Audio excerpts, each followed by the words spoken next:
Welcome to Chillin' 101. We hope this video helps. You start by signing into the Microsoft account that will own the game, because purchases and licenses attach to one profile. Once signed in, make sure your Xbox One has enough free storage and a stable internet connection to download. This prevents interruptions. Next, confirm a valid payment method or gift card balance on the account so the purchase can complete instantly. If you own a code, have it ready. These setup steps avoid delays and let you move straight to buying or redeeming. On the Xbox Home, open the Microsoft Store and search for Minecraft Xbox One Edition.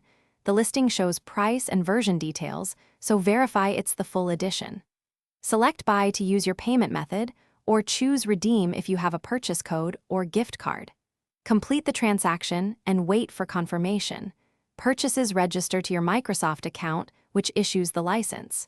Make sure the receipt appears in your purchase history, because that confirms you legally own the full game and can download. After purchase, start the download from the store or My Games and apps queue and monitor progress. Large updates may take time, so be patient. Once installed, run the game, sign into the same Microsoft account used to buy it, and allow any in-game updates. If the game won't start or shows license errors, try clearing the cache by powering down fully and unplugging briefly, then sign out and back in. If problems persist, check purchase history and re-download from the store to restore the license. Thanks for watching. Consider subscribing if we helped you.